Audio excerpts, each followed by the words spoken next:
If you need border die inspiration, today I've got two great ideas for you.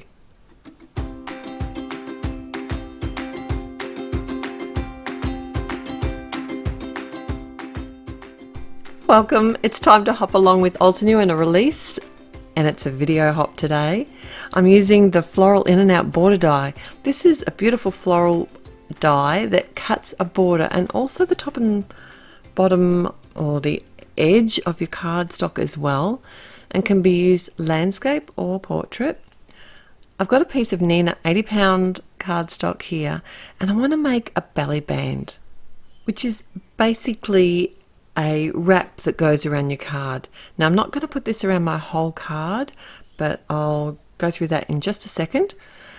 I want this intricate border die to be cut on both sides, so I have my piece of cardstock cut longer than I need because I do want to wrap it round like I said, and I've cut it through my die cutting machine so that each side has the edge of the flowers and the non-cutting side is to the center, and that's going to allow me to wrap this around my cardstock. I'm using my guide wires here just to sort of match up those die cut lines that I have there, and it is a very intricate die and it really cut beautifully. I used my Gemini machine here today, and I have a piece of pale grey cardstock. It's cut the same size as the front of my card, and I'm simply just wrapping the edges of the cardstock around, and because it's a lightweight cardstock, it did it with no problems at all.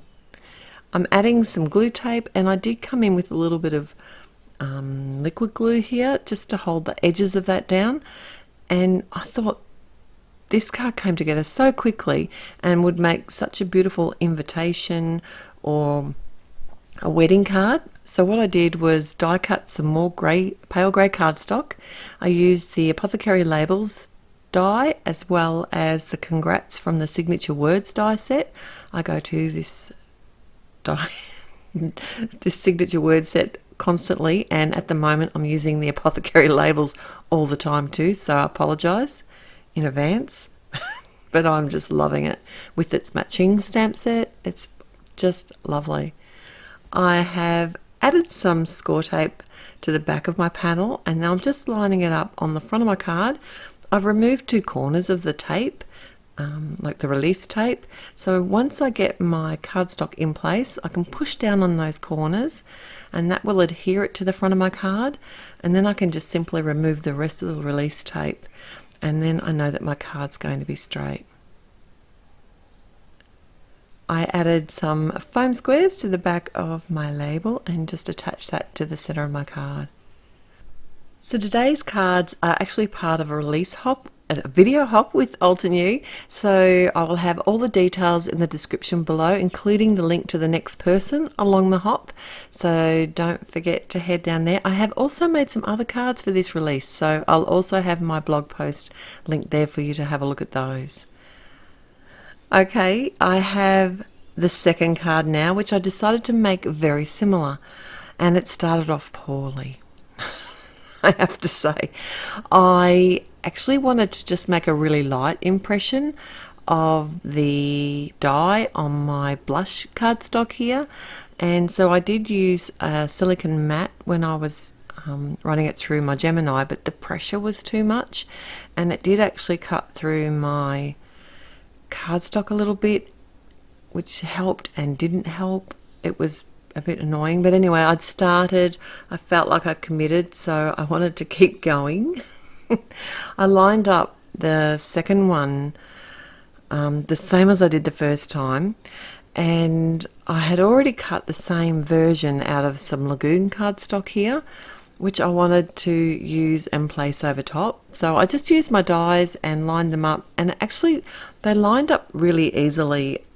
My only real problem was that when I ran it through, it was just too much pressure, so all I really wanted was the outside line here, and I could have just probably would have been easier for me to trace it from the blue cardstock and then cut it, but because I had already committed and I had sort of that raised effect, which does look nice in the end, it just created a lot more work for myself because of the pressure. I did have to spend quite a bit of time cutting the edges of that out. In retrospect, I probably would have just cut it out and inlay die cut it like I did the rest of the pieces. So if you're making this card, probably wouldn't make it the way that I did. The other two ways, I probably would either just, because I did want, my thing was I wanted this pale pink cardstock to be sitting back a little bit from the die cut, so maybe I don't know how I could have done 2 layers of the blue perhaps, and that would have popped it up a bit higher, but you know, no one else is even going to know that. I probably shouldn't have bothered. But I did, and I got there in the end. I simply pieced some of the flowers here. I die cut the whole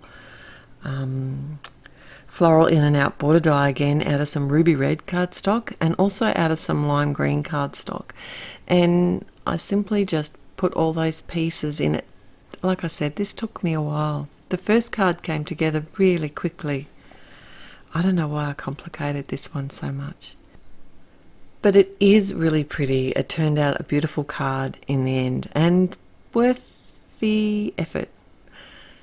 One little hint I can tell you here though is when I did pop out the green and the red pieces, I kept them in their areas, you know, like I popped out one flower in one spot, so I knew that most of those little tiny pieces were for that particular flower or for that particular leaf.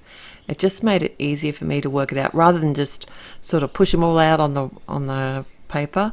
I did keep them in place.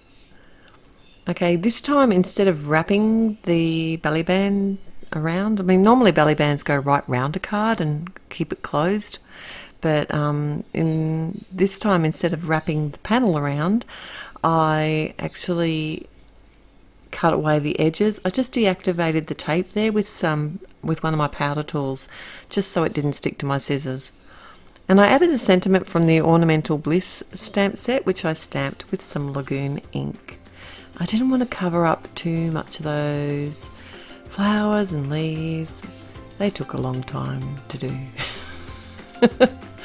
So if you did like this video, please click on the thumbs up button, and if you haven't already, it'd be great if you could subscribe to the channel. I'm always here with cards and videos, and don't forget to hop along and see what everyone else has done. I know it's going to be heaps of fun. Till next time, happy paper crafting. Bye.